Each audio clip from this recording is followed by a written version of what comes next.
Bukan kosong mereka. Tengok barisan yang kedua daripada 40 orang. Qala musannifu rahimahullah ta'ala wa nafa'ana bi'ulumihi fid dharain ya rabbal alamin. Firman Allah Ta'ala, kullu man 'alaiha fan wa yabqa wajhu rabbika dzul jalali wal ikram. Surah Ar-Rahman ayat yang ke-27, 26 dan yang ke-27. Artinya tiap-tiap mereka di atasnya binasa dan kekal pada zat Tuhan engkau yang mempunyai jalan dan ikram.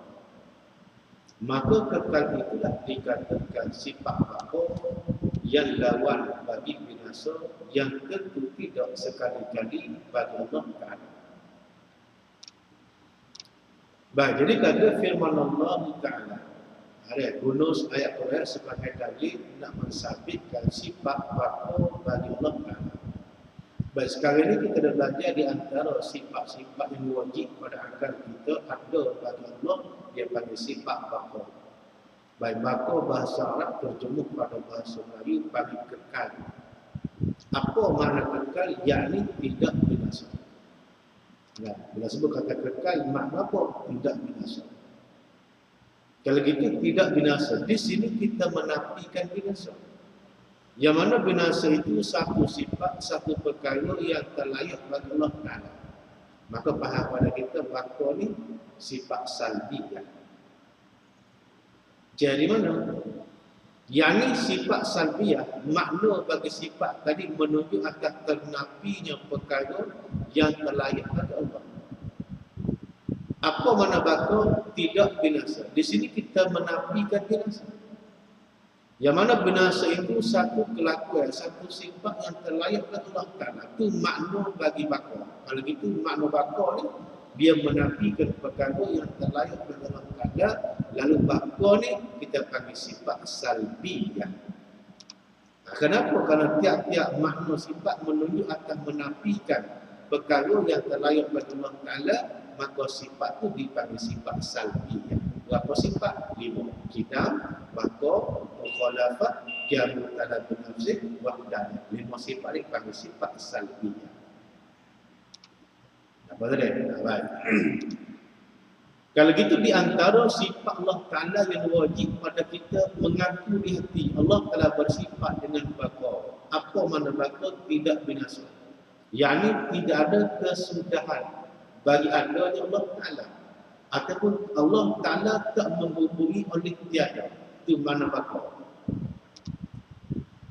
Kemudiannya makna pada kita, sifat bakor Allah Ta'ala dia tak menyamai bagi sifat kita makhluk.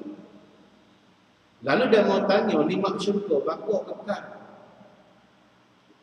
Azab neraka kekal, bakor juga. Bidadari kekal, bakor juga. Wildan kekal. Arash kekal, bakor juga. Benda tak binasa bakor. Allah Ta'ala tak binasa. Beza di mana antara ni? Allah Ta'ala bersifat dengan bakor dan Allah Ta'ala bersifat dengan qidam. Allah Ta'ala qidam lagi bakor. Qidam maknanya ada Allah, tidak ada permulaan bagi adanya. Apa makna bakor? Ada Allah, tak ada kesudahan. Ada penikmat syurga, azab neraka, bakor tapi dia tak qidam. Apa dia? Azab neraka, nikmat syurga tu bagus. Sebelum Tuhan menjadikan nikmat syurga tak ada. Sebelum Allah telah menjadikan azab neraka tak ada. Lepas dijadikan baru ada. Kalau kita ada dia tu mai pun tak ada. Panggil tak sedia. Bila ada dia tu lalu dia pun mengekalkan ada dia. Balah kekal dia. Kekal dia tadi tapi dia tak bersifat dengan qidam. Kekalnya nikmat syurga, kekalnya azab neraka, tapi kekal dia tak bersifat dengan qidam. Kekal Allah Ta'ala bersifat dengan qidam. So, tak sambung. Kemudiannya pada akal kita, nikmat syurga ataupun azab neraka, kekal tak kekal pada akal harus sahaja. Harus ke mana? Pilih pada kuasa Allah. Allah telah kuasa nak mengekalkan nikmat syurga dan kuasa tak sih mengekalkan nikmat syurga. Kuasa pada akal kita bila tilik pada kuasa Allah. Cumanya bila tilik pada janji Tuhan, khalidina fiha abada, kekal padanya selama-lama, maka di situlah nikmat syurga, azab neraka jadi kekal. Kekal dia tu tak kekal baru Nabi, kekal aridi dia panggil. Adapun kekal Allah Taala, bakal Allah Taala kekal yang zati. Boleh faham tak? Takut dia makan dia. Ada. Ngaji sifat 20 antara sifat Allah Taala bersifat dengan kekal, mana ke mana nikmat syurga kekal, azab neraka kekal, bidadari kekal, ruh kekal, arash kekal, tak binasa lakon. Beza di mana? Beza apa tadi? Kekal benda selain daripada Allah, kekal aridi, kekal baru mandi. Selepas daripada tilik janji yang kekal bagi kubah, bagi kekal. Asal hukum pada akal kita kekal, maka harus saja Allah telah kuasa nak mengekalkan dia tidak kuasa. Dia Allah telah kuasa tak saya mengekalkan dia kuasa dia. Kalau kita kekal benar selain daripada Allah harus pada akal saja. Dan itu. Tapi lepas daripada tilik janji dia kata khalidina fiha abada, kekal padanya selama-lama. Tilik pada janji Tuhan itulah, maka nikmat syurga, azab neraka jadi kekal. Kekal aridi, kekal baru lagi. Apa dia? So, yang keduanya kekal nikmat syurga, kekal azab neraka, tapi dia tak bersifat dengan sedia. Allah telah kekal bersifat dengan sedia. Dibaca deh. Baik. Jadi selepas daripada hati kita, pengakuan kita mengiktikadkan sungguh Allah telah bersifat dengan bakal, bersifat dengan kekal, manakah dalil yang menunjukkan Allah telah bersifat dengan kekal? Mana dalil? Dia panggil, dah sebut dalil ni. Firman Allah Ta'ala. Firman Allah Ta'ala, mana tu ayat Al-Quran pada Quranul Karim. Apa ni? Bila dalil didatangkan daripada Quran, ataupun hadis, ataupun ijma' ulama, itu panggil dalil naqli. Dalil yang dipindah ambil dipanggil dalil naqli. Maka sekarang ini nak tunjuk dalil naqli. Dalil naqli nak guna mana? Nak guna paling atas sekali. Mana? Dalil Quran. Dalil Quran yang menunjukkan kata sungguh Allah telah bersifat dengan kekal. Mana? Firman Allah Ta'ala. Mana tu pada surah Ar-Rahman ayat yang ke-20 sampai kepada yang ke-27. Dia kata ke mana? Kullu man, tiap-tiap mereka alaiha di atas man tadi fa'al dia panggil binasa. Tersebut kullu man alaihi fa'al, tiap-tiap mereka atas mereka tadi binasa. Jadi berlaku di atas mereka tadi binasa. Apa makna binasa? Hilang. Ada lepas tu hilang. Itu binasa. Melainkan 10 perkara yang dikecualikan oleh Allah Ta'ala tak binasa. Ataupun tak binasa dia dengan sebab dia kecuali dia saja. Kalau dia tak kecuali binasa dia. Mana arash, kursi, ruh mahfuz, ruh, syurga neraka, wildan, bidadari, tulas sempi. Dia panggil 10 perkara yang diistisnakan, yang dikecualikan daripada binasa. Siapa kecualikan? Allah Ta'ala. Kalau Tuhan tak kecualikan dia binasa juga. Dia binasa juga ni. Melainkan 10 perkara yang tak binasa. Kullu man, tiap-tiap mereka alaiha fan, di atas mereka tadi fan binasa. Wa yabqa wajhu rabbika dzul jalali wal ikram, dan kekal oleh wajah. Asal mana wajah ni muka. Tapi ditakwil oleh ulama sunnah wal jamaah dengan maknanya zat. Sini pakai mana zat, kalau pakai mana muka. Pakai makna muka selewat tak apa habis. Nak pakai makna zahir selewat tak apa habis. Selewat ke mana? Dia kata wa yabqa wajhu rabbika dzul jalali wal ikram, dan kekal oleh muka engkau yang mempunyai kebesaran, dan kemuliaan. Pada ayat ni kata Tuhan kekal muka. Pada ayat lain kata Tuhan ada tangan, ya Allah fa'al aidihi.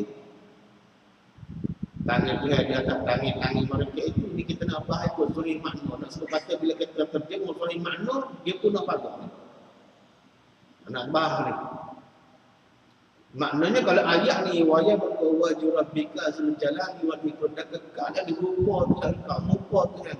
Kenapa kamu punya kata benda lain? Apakah zahir sebagai contoh? Maka punah. Punah ke mana? Pada ayat yang lain dia kata dia ni ya Allah faqwa aidi, tangan Allah di atas tangan mereka itu. Kalau kita pakai zahir makna waya berwajib rabbika zul jalali wal ikram, kekal oleh rupa Tuhan kau, makna tangan Tuhan itu binasa juga. Pakai semoga di atas kaki masuk di neraka, atas kaki. Apa ada kaki? Kaki dia pun binasa juga. Kenapa? Sini sebut Allah saja yang apa? Dia tak pun ayat-ayat tu. Kalau pakai zahir mana pun sebab itulah perlu kepada ta'wil. Ayat-ayat mutasyabihat, ayat yang kesamar mesti ditakwil. Jalannya salah dan khalaf kedua-duanya takwil. Cuma tak cara takwil berbeza. Puak-puak salah dia takwil kemudiannya tafwid, takwil ijmali.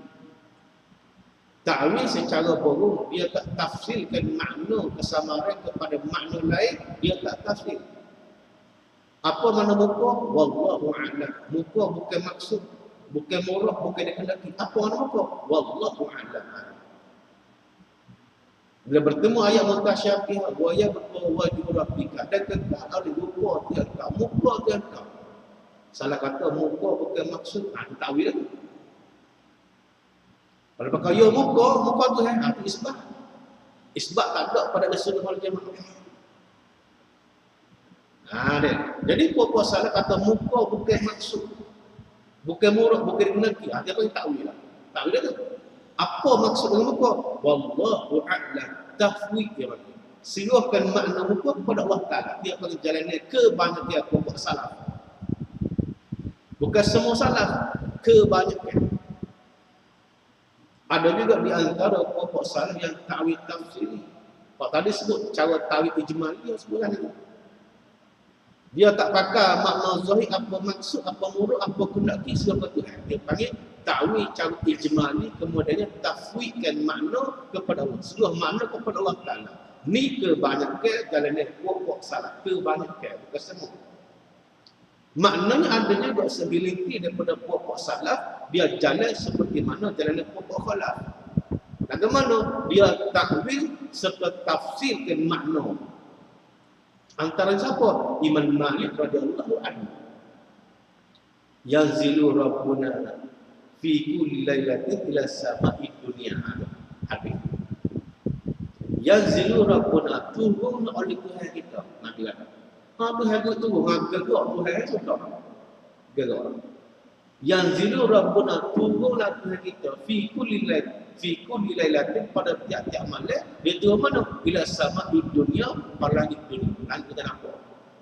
Langit pertama tu pada langit dunia. Hati sebut kata tu. Maka ditakwil oleh Imam Malik rahimahullah ta'ala, yanzilu amru rabbina. Turunlah oleh pekerjaan Tuhan kita. Kata sebut yanzilul malaikat. Turun pokok malaikat. Takwil. Takwil apa tu? Takwil tafsiri, dia palingkan kepada makna yang lain. Tafsir tu bukan ijma tu, tafsir. Bukan baru dah tafsir pada mana yang lain. Siapa tu? Imam Malik radhiyallahu anhu. Siapa Malik? Itu daripada pokok salah. Nak faham boleh? Salah ni 300 kali pertama kata setengah ulang.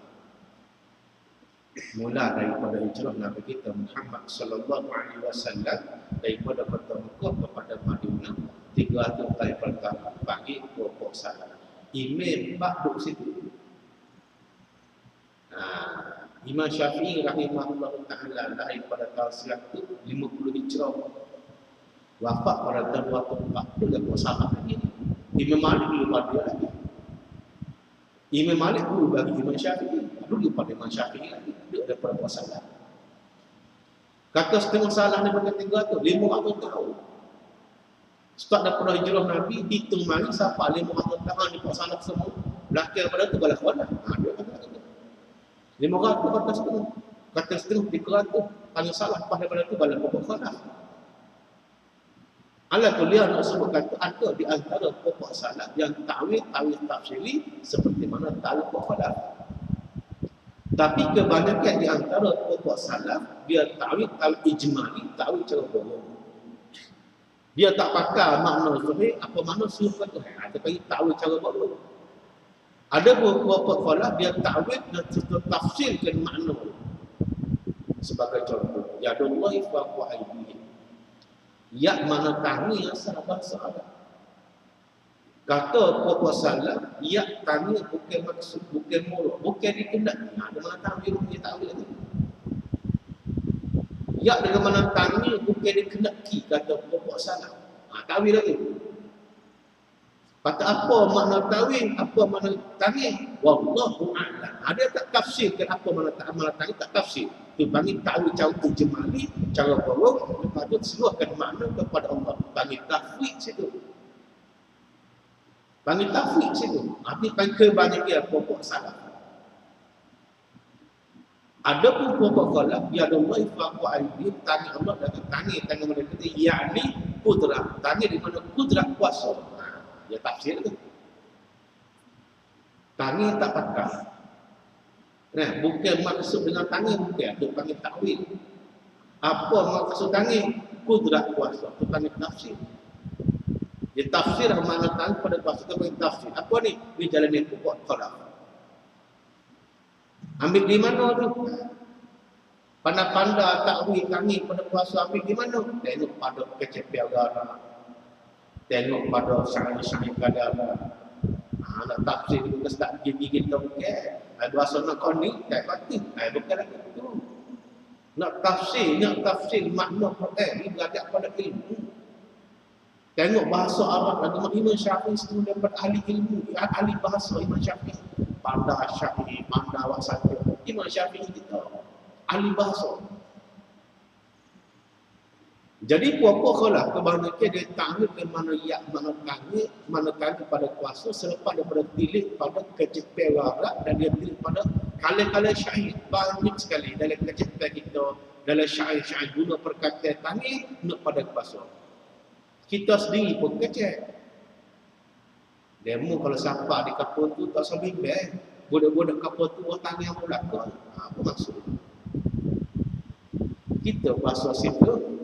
Budak-budak situ buah puasa kita berlaku. Itu kita kecek. Kata, kecek tangi bukan maksud tangi kita besar dan begitu hidup payung berlaku. Bukan maksud kau. Maksud kita berpuasa di sana tapi guna kecek ke tangi. Ada jiran sebagai contoh. Nak jual tanah. Tapi tak pandai. Dia tak pandai sebab tak pandai nak kecek dengan demo, nak atur, nak ayu ke mana tak tahu. Sebagai contoh. Kebetulan kita ni biasa lah sebagai contoh. Demo di mana kita? Di tanah hamba ada tepi bagi tu mereka, tu lima. Kita wakil demo, ikut demo dua. Kita berayat orang lain. Siapa-siapa berasa nak beli tanah mereka, tanah mak-mak tu, tepi bagi tu. Nak jumpa dengan buah. Tanah tu sekarang ni, buah tanah hamba. Kita kecil lagi tu lah. Tanah mereka, tanah mamak tu. Sekarang ni siapa-siapa berasa nak beli, hama jumpa orang. Apa sebab? Sebab tanah tu sekarang, bawah tanah hamba. Besar benar tanah tu.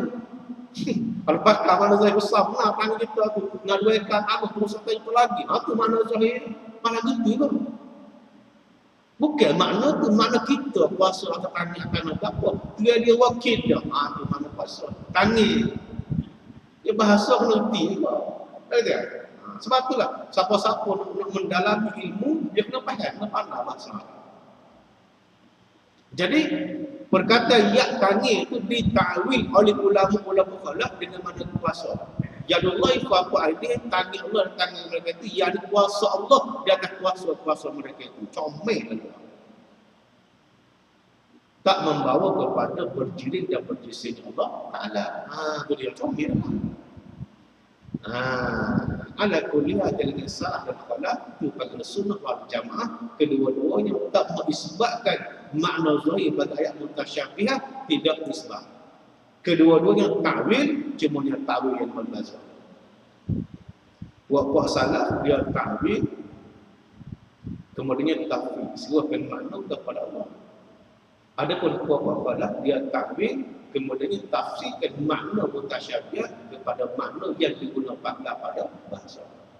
Begitu. Lalu di sini dia ta'wil ni, ada disebut kullu man ala yafan, tiap-tiap mereka alailah di atasnya datang man talifan binasa. Wa yabqa wajhu rabbika zul jalali wal ikram, dan kekal oleh wajh. Apa nama wajh? Yani zat. Maksud kata wajh ni zat, dan kekal oleh zat Tuhan engkau yang mempunyai kebesaran dan kemuliaan. Yang apa ni? Ta'wil kemudian tafsirkan makna. Ini jalan yang pokok faham. Surah mana ni? Ar-Rahman. Ayat yang ke-12 sampai ke 27. Artinya arti firman Allah, tiap-tiap mereka di atas mereka kali binasa. Siapa tak binasa? Melainkan 10 perkara yang dikecualikan oleh Allah. Itu tak apa. Selain daripada adakah semua binasa dan ada yang tak binasa? Mana 10 perkara yang dikecualikan, diistisnakan dalam Allah. Syurga, neraka, arash, kursi, luh mahfuz, ruh, bidadari, wildan, tulasul bina, yang bagi benda-benda yang dikecualikan daripada binasa. Lain daripada itu binasa semua. Malaikat binasa, manusia binasa, binatang binasa. Makhluk Allah Ta'ala yang bernyawa pada akhir sekali mati siapa? Israel, Malakil Maut. Dia pada akhir sekali. Selepas daripada mati, semua makhluk tinggal malaikat-malaikat besar. Jibril, Mikail, Israel, nampak. Dia tanya Israel, ikut Israel, malaikat yang bernyawa. Siapa lagi tak mati? Oh, dia tanya, dia tak tahu dari mana. Dia Tuhan tahu.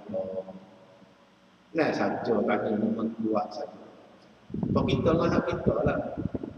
Anak lagi sekolah kita wita pergi sekolah buaya saat ni. Sebelum tu tanya mula, biti dah tak? Tanya pun tak tanya, tu nak mengkuat saja. Dia tak ada. Tu cara bahasa kan. Dia tanya malaikat Israel, siapa lagi tak mati? Dia dah waya Jibril, Mikail, Israel. Dia kata kena mati semua. Kullu nafsin za'iqatul maut. Tiap-tiap yang hidup dengan nyawa pasti mati semua. Mati. Akhir sekali siapa lagi tak mati? Tak ada orang tu yang mau seorang lagi. Dia dipanggil tu kena nyawa. Ini soal yang benar. Kamu pun dengan sebabmu hidup dengan nyawa, kamu kena mati. Macam apa nyawa sendiri? Pasal Allah. Bila tarik nyawa sendiri, waktu rasa punya sakit. Sakit. Mau tak sakit apa, tengok tangan dia bercampur tu bila. Kita bunuh akak kita, heavy, mikir kan. Bila tempat bercampur di antara ruh dan jasad, di mana tempat bercampur dia? Dalam ruh lagi. 3 proses 4 bulan kejadian mana, 4 bulan serupa darah, 4 bulan serupa lagi. 3 kali 4 bulan, 3 kali 40, 3 apa? 3 kali 40, 120 hari. Kita panggil apa? 4 bulan. Bila 4 bulan dekat dunia, perang tiup. Tangan 2 bulan, 9 bulan. Maknanya, jalan bila duduk 5 bulan tu, cantum 2 bulan, dia jasad. Duduk sekali rapat masuk habis. Bukan kalau saltek dari luar, tak jeliga badan. Dia hanya jeliga badan. Sebab tu benda-benda kita ni hidup mula semakin panjang, kuku semakin panjang, tua semakin besar. Apa tu? Benda hidup semua. Terus masuk badan lah, sepati badan lah.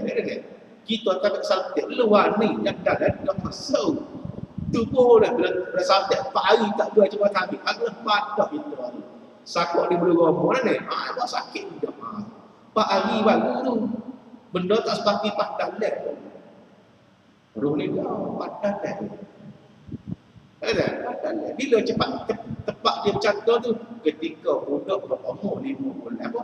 Ketika budak berumur 4 bulan, lepas tu kandungnya 9 bulan. Maknanya dalam 25 bulan ada sekali. Berpisah bila tengok taruman. Ghalib umat Muhammad 25 tahun. Ghalib. Maknanya Ruh dan jasad bercampur selama 23 tahun 5 bulan. Pernah cabut tu kita ke mana? Orang kaya tu tengok tanah ubi sudah ubi apa hari orang nak cabut air. Boleh kira kat dah tu. Nah, silap duduk makan pinggir nak cabut ubi kayu tu baru pagi baru tu. Nak apa dah? Nak cabut ubi kayu. Tak boleh tanah. Tohor jadi dia. Bukan sebati pun tohor. Bila duduk tak kena, tarik bantai-bantai ubi kayu, duduk tak kena, salah pinggir kita. Tak? Kau ni net pun juga tahu boleh nak cabut kopi. Mana tengok mesti kau tengok. Waktu mana kat Islam ditarik, cabut yang umur baru tahu. Sakit kan ni. Sakit tapi dia ada kuat dan ada kuat. Sakit tetap sakit, Nabi kita pun juga. Nabi kita pun juga. Juga Nabi kita ni. Sakit tetap sakit, cuma kuat dan kuat. Apa beza di mana? Tengok pada ilmu dan amal. Setengah mana amal lagi kita ni? Kuat kita kuat amal lagi kita. Setengah mana amal lagi ikhlas dan ikhlas. Orang martabat hati apa? Aku lah sakit. Walaupun tengok orang nazak senyum dia mati senyum dapat rupa yang ada lebih masya-Allah. Sebab itulah bila kita sembahyang mandi-maya, sunat kita buat cici-cici di tangan tu buat cara kita ni.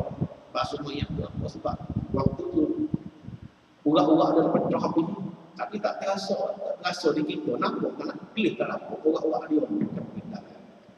Ibarat kata apa waktu itu. Sebab itulah kan kita bila kita tekan mandi kena buat cici tangan kita. Tak kena balik lembu dia. Sakit. Mana sakit? Tu dia. 63 tahun 5 bulan sebati bagi tadi kau nak cabut COVID sama. Dan mau kata kalau orang Cina bertepik, dia bukan kata orang Cina bertepik, bercekak dia, bercekak dinding dia kata. Sebab dia Cina belum mati, dia tinggal. Dia turun tinggal lagi. Oh dia, sorry dia. Atas dulu nak air dia. Kita kalau nak mati kau apa masuk? Apa dah talqin di lingkungan ni? La ilaha illallah. Lagi macam kita. Tapi sekat tu yang ada juga jenis tak biasa. Muhammad Rasulullah tak sunat kat situ. Seterusnya Allah. Dia tak sunat la ilaha illallah. Nak kena kusuk. Bila percaya ke Tuhan, percaya tapi tak tahu malaikat Nabi semua. Jangan memberati data mayat. Jangan memberati. Tegas macam kata mah, tak kata neraka mah. Maksudnya. Teka nak mati tak kira la ilaha illallah. Nak muka mulut kata, mungkin dia kata mah, tak kata neraka mah, maksud dah mah. Dia siapa anak dia lah. Apa tak kira ni memberati data mayat. Data orang mati bukan lagu. Masuk berapa? Sebutlah. Tengok. Jangan berarti nafasnya lama-lama sekali.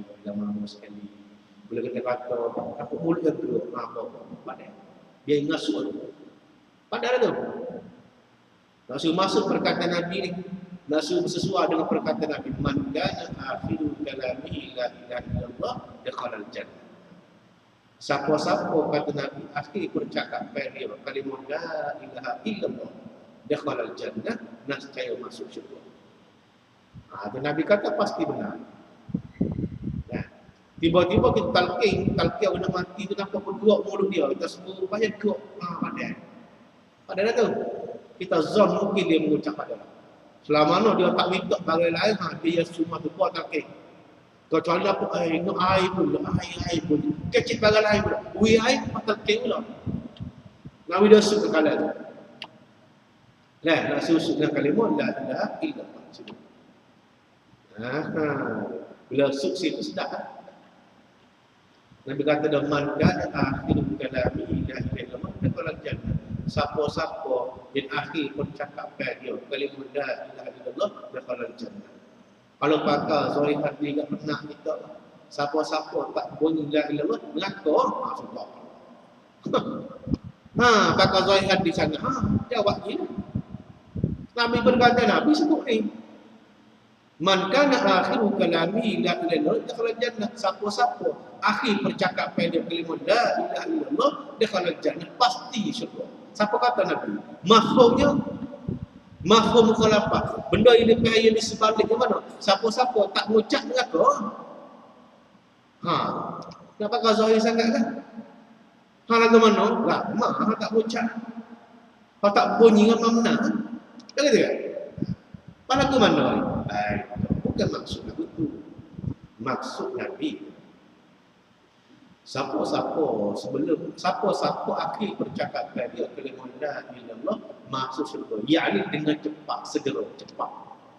Nak banding dengan satu manusia syurga juga dia, tapi tak mengucap. Tak mengucap tapi syurga juga. Banding dua ni cepat habis.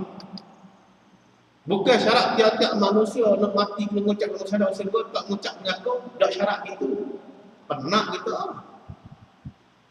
Maksud Nabi kata hak mengucap kalimah akhir dia tu la ilaha illallah, ni syurga apa? Dengan cepat. Cepat nak banding dengan demo orang cepat dia. Itu maksud Nabi.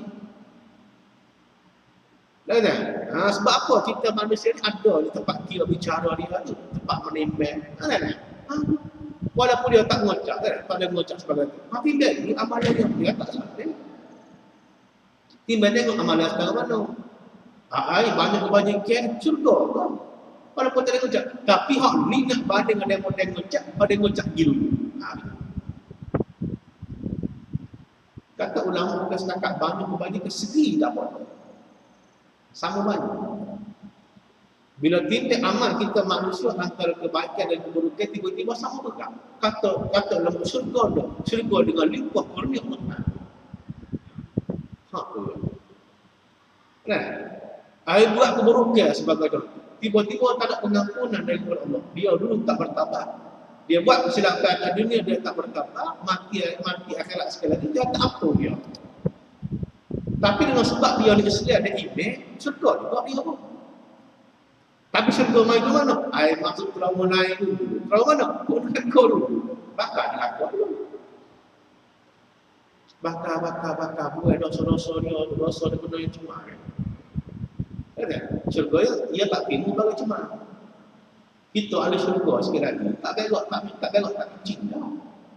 Benda yang cemar, syurga tak timbul. Cemar zahir, cemar batin. Batin kita sifat-sifat dia yang tak baik. Tak ada pada hari syurga. Kenapa? Dibakar dengan apa sifat tu. Buat dosa tu. Ataupun dosa tu hilang dengan sebab pengampun dan Allah tak ada. Ataupun dosa tu hilang dengan sebab taubat kita manusia akan dunia. Maknanya kesimpulan nak sebut kata ahli syurga, masuk syurga ni bersih. Hati bersih. Sifat-sifat tak baik, tak ada hasad dengki, tak ada. Bari nak kegenting, tak ada. Mula nak jaga kegenting. Tak ada orang sifat tu. Tu sifat kita atas dunia. Sebab tu syurga tu seronok. Kita doa atas dunia, doa seronok kerana tak ada sifat dengki. Manusia tu berdengki. Tak? Sama-sama menengok pada makan, tiba-tiba kita maju ada modal apa mau tak jalan lagi. Kan tak jalan. Kalau bongok tu, orang Islam apa mau tak jalan. Susah. Apa tu berdeki? Sifat deki tak seronok itu. Syurga tak ada deki dah, seronok. Dari tu, takabur tak ada, menjuk tak ada, riuk tak ada, namimah pasal ngacung tak ada. Syurga. Semua start. Setiap syurga.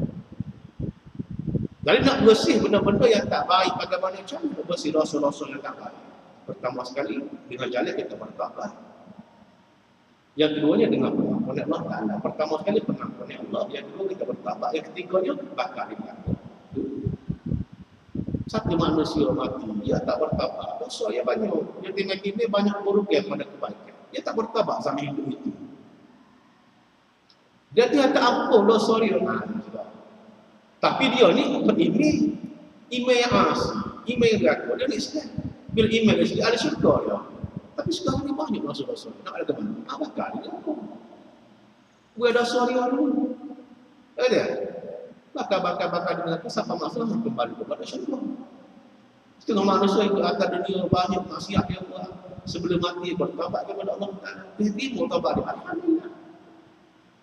Satu manusia dia banyak buat dosa sebagai kebajikan banyak. Kebajikan apa dia buat, keburukan apa dia buat. Mati dia tak bertaubat, dia tak keburukan dia. mati. Tiba-tiba ibadah keburukan dia. Tapi dia kasih. Kenapa? Banyak juga betul dia buat. Kebajikan dia banyak juga dia buat. Tapi dia aku dosa dia. Tak ada masalah. Cuba dia buat dia. Kalau jadi masalah mana? Dia tak bertaubat, tak ada pengakuan dari Tuhan. Itu masalah. Kalau ni kita kacau dia ada email. Nak ni hukum pun tak calon nak tu straight. One way tu. One way straight itu. Mengaku kekal selama-lamanya.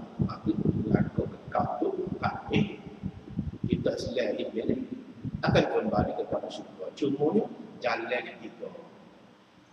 Pertama sekali syurga tanpa hisab. Mungkin di antaranya manusia yang akhir bercakap dia kena mendaihkan Allah. Yang keduanya, syurga selepas daripada ditinggal amal dulu. Kalau tinggal amal dulu, baru syurga. Yang ketiga, masuk syurga selepas daripada dibakar di neraka. Tiga jalan yang kita mesti kepada syurga. Pilih nak mana? Dia pilih nak apa? Baik. Jadi kata dia surah tadi dia panggil surah Ar-Rahman ayat yang ke-25 sampai ke-27. Artinya arti firman Allah. Tiap-tiap mereka, siapa mereka ni? 10 perkara yang dikecualikan Allah Ta'ala. Di atasnya di atas mereka tadi binasa.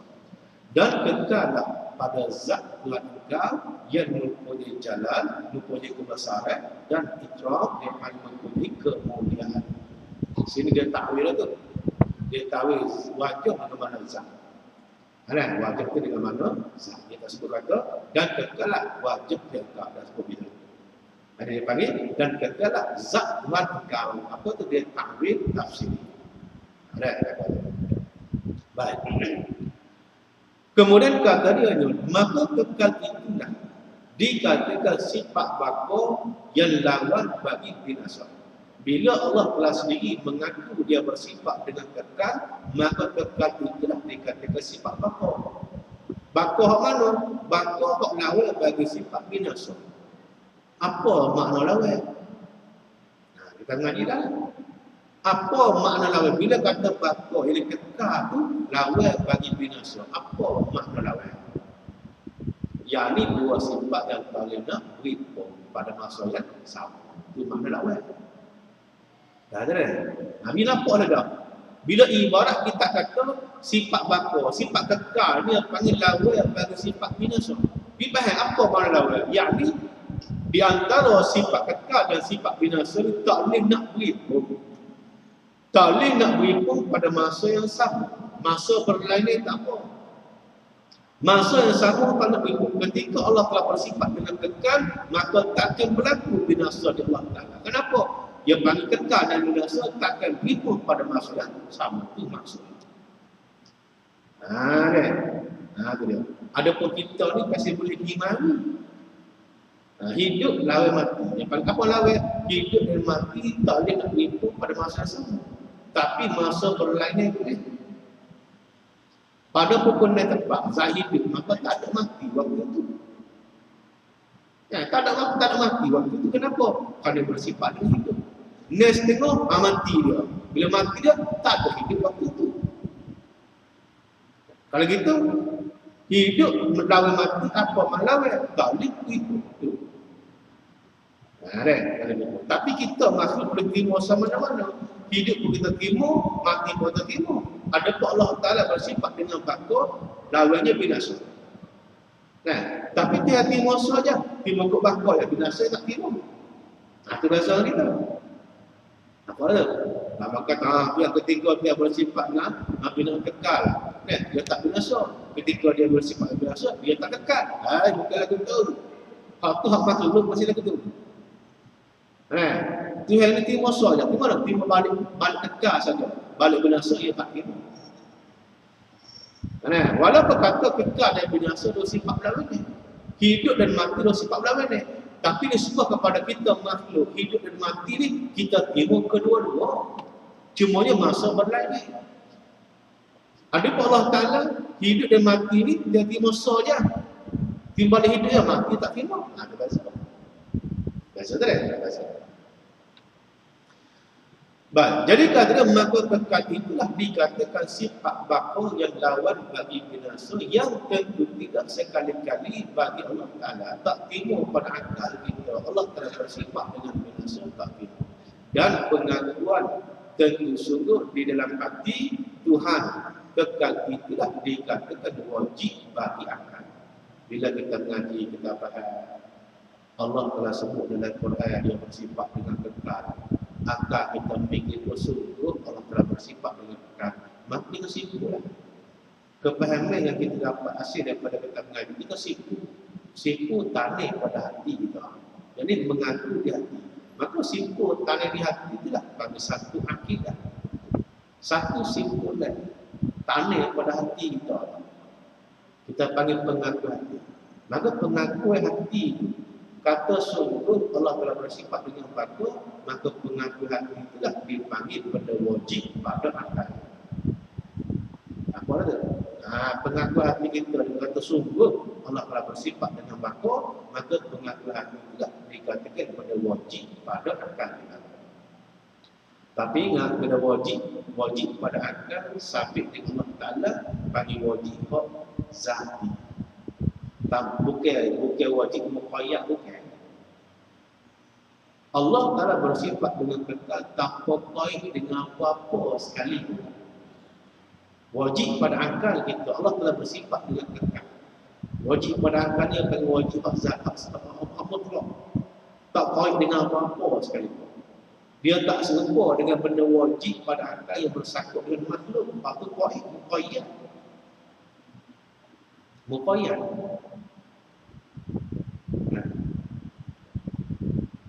Bila tengok tahi buta, maka wajib pada akal kita ada ibu. Ada ibu dia. Wajib pada akal ada ibu dia. Hak dia panggil wajib muqayyad. Kata wajib pada akal ada ibu dia tu selama ibu dia tak mampu. Bila ibu dia mampu, maka tak ada tahi dia. Kau itu kenapa? Baik. Bila sebut kata jirim, apa jirim? Kita bermakna paling mudah. Maka yazab binafsi, bagai mengambil tempat dengan sendiri. Benda bertempat. Mudah-mudah kata benda terima belah, terima berat, terima kisi. Bagai boleh benda, boleh gerak, boleh kisi, maka bagai tu panggil jirim. Misal paling dekat sekali mana? Kitab kita lah. Kitab kita ni terima semana-mana, boleh gerak. Maka kita panggil jirim. Maka keadaan pertanyaan, apa makna jirim? Ma'ayyaja binafsi. Bagai bertempat dengan sendiri. Mana jirim kita dikasih bertempat. Kita tak atas meja, bertempat atas meja. Kalau lipat kita tak lagi lebih, bertempat lebih. Tak atas latar, kita bertempat atas latar. Ambil tak atas kereta, kita bertempat atas kereta. Siapa dulu tak atas mari. Waktu itu kita bertempat atas mari. Kalau gitu bila sebut kata jirim, jadi kita tu berjirim, mesti bertempat. Wajib pada akal, jirim tadi bertempat. Kata wajib pada akal, jirim bertempat, dia panggil wajib, muqayyad, dikaitkan. Itu mana? Kata wajib jirim bertempat tadi, selama ada di jirim. Bila hilang jirim, ada tempat? Tak ada tempat. Dia panggil kaitkan. Apa itu? Nak kata wajib jirim, wajib pada akal, jirim itu bertempat. Wajib pada akal tak terima kata ada jirim tapi tak bertempat. Tak terima. Maknanya, bila sebut kata jirim, wajib pada akal mesti bertempat. Kata jirim itu ada wajib bertempat, wajib pada akal kau muqayyad dikaitkan. Kait ke mana? Kait kata selama ni ada jirim, ada tempat tu. Kalau tak ada jirim ada tempat lagi? Tak ada tempat. Kalau gitu, wajib itu wajib dan muqayyad. Belum ada. Tak payah ni bang. Kena bawa sekolah. Masuk tak ada. Bawa sekolah. Tak ada. Dia lembah sikit dia, bukan tak makan, tak minum dia kita lepas sikit bulan masuk. Allah boleh.